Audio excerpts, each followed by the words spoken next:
Assalamualaikum warahmatullahi wabarakatuh. Perjalanan Abu Nawas ke Kerajaan Gaib. Di suatu sore yang tenang, di sebuah desa kecil yang damai, hiduplah seorang pria cerdik bernama Abu Nawas. Kisah tentang kecerdikannya telah menyebar jauh dan luas. Namun, meskipun terkenal dengan akalnya yang luar biasa, Abu Nawas tetaplah seorang manusia yang penuh dengan rasa ingin tahu. Suatu hari, rasa ingin tahu itulah yang membawanya ke sebuah petualangan yang luar biasa, perjalanan ke Kerajaan Gaib. Cerita dimulai ketika Abu Nawas sedang berjalan-jalan di hutan dekat desanya. Di tengah perjalanan, dia bertemu dengan seorang penyihir tua yang tampak misterius. Penyihir itu menawarkan Abu Nawas sebuah tantangan. "Jika engkau berani," kata sang penyihir, "aku akan membawamu ke tempat yang tidak pernah kau bayangkan sebelumnya." Tanpa berpikir panjang, Abu Nawas menerima tantangan itu. Penyihir tersebut memberinya sebuah botol kecil berisi cairan berwarna perak.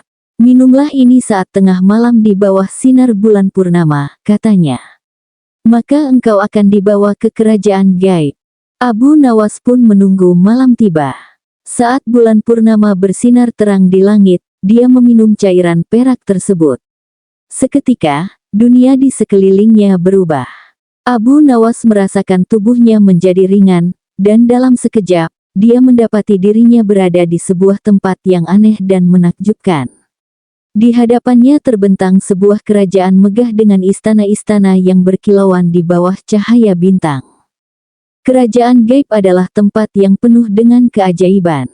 Abu Nawas melihat berbagai makhluk aneh dan indah, seperti burung-burung berwarna emas yang bisa berbicara, kuda dengan sayap perak, dan pohon-pohon yang daunnya bersinar seperti permata.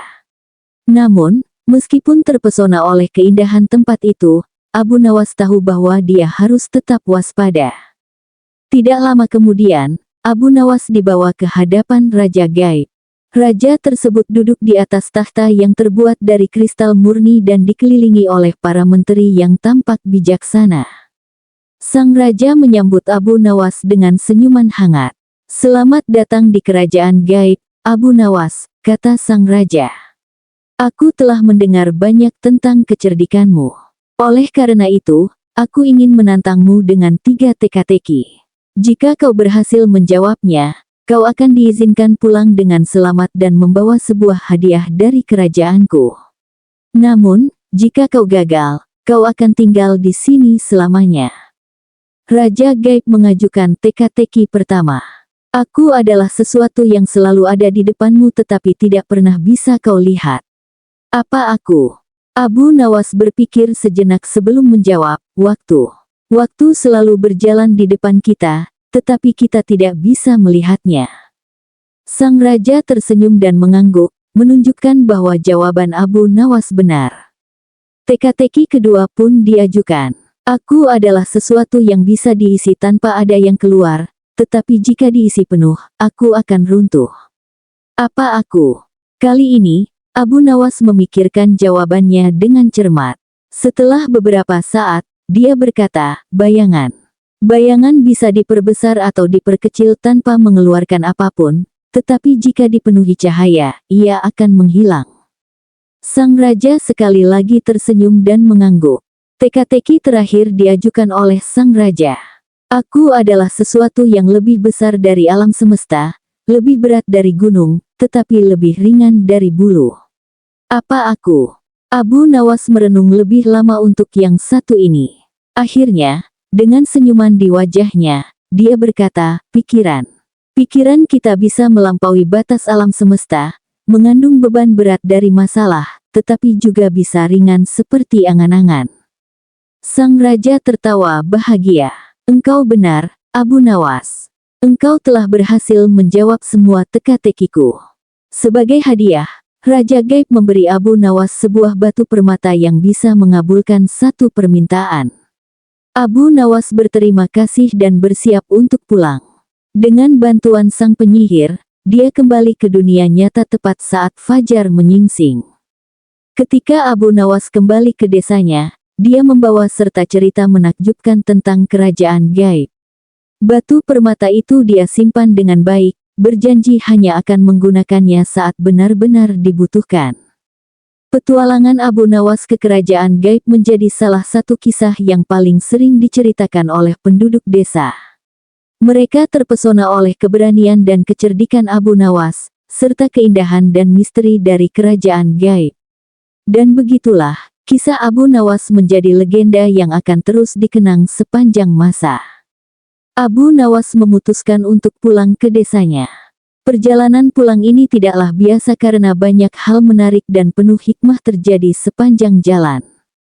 Setelah pamit dari istana, Abu Nawas mulai menapaki jalanan berdebu yang menghubungkan kerajaan dengan desanya. Langit cerah dan matahari bersinar terik, membuat perjalanan menjadi sedikit melelahkan. Namun, semangat Abu Nawas tak surut sedikit pun. Ia berjalan dengan langkah mantap, sesekali tersenyum mengingat kelucuan dan kejadian aneh yang ia alami di istana. Setelah beberapa jam berjalan, Abu Nawas sampai di sebuah desa kecil di tepi hutan. Ia merasa lelah dan haus, sehingga memutuskan untuk beristirahat sejenak. Di sana, ia bertemu dengan seorang petani tua yang sedang duduk di bawah pohon besar. Petani itu tampak gelisah. "Assalamualaikum, Tuan. Mengapa Tuan terlihat begitu gelisah?" tanya Abu Nawas dengan sopan. "Waalaikumsalam, Tuan. Saya sedang memikirkan bagaimana cara mengatasi masalah ladang saya yang terus-menerus diserang hama. Setiap kali panen tiba, selalu saja hama-hama itu merusak tanaman saya," keluh petani tua itu. Abu Nawas tersenyum dan berkata, "Jangan khawatir, Pak Tani. Cobalah untuk menanam tanaman yang disukai hama di bagian tepi ladangmu, sementara tanaman utama yang ingin kau panen tanamlah di bagian tengah. Hama-hama itu akan terpikat oleh tanaman yang mereka sukai di tepi dan tidak akan merusak tanaman utamamu." Petani tua itu terkejut dengan saran cerdas Abu Nawas. "Terima kasih banyak, Tuan. Saya akan segera mencoba saran Anda." Setelah memberikan saran yang bermanfaat, Abu Nawas melanjutkan perjalanannya. Ia merasa senang bisa membantu seseorang di tengah perjalanan pulangnya. Hari mulai beranjak sore ketika Abu Nawas tiba di pinggir sungai besar.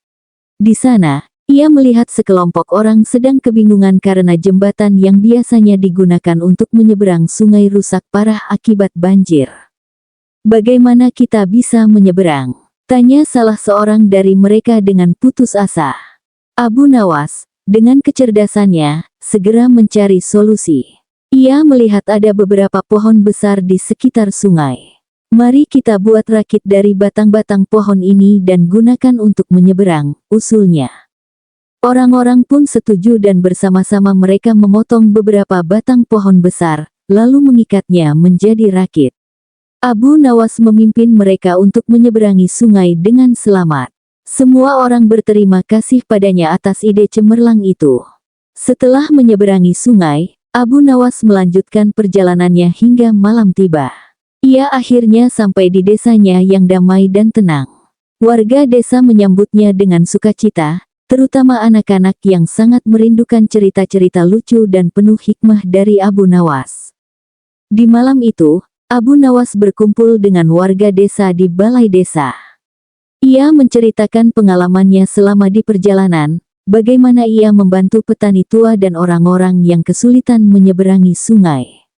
Semua orang mendengarkan dengan penuh perhatian dan kagum akan kecerdasan serta kebaikan hati Abu Nawas.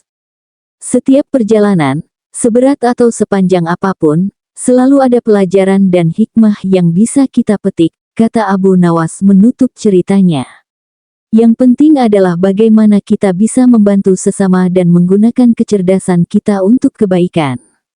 Malam itu, desa Abu Nawas dipenuhi dengan tawa dan kebahagiaan, serta rasa syukur karena memiliki seseorang yang bijak dan baik hati seperti Abu Nawas.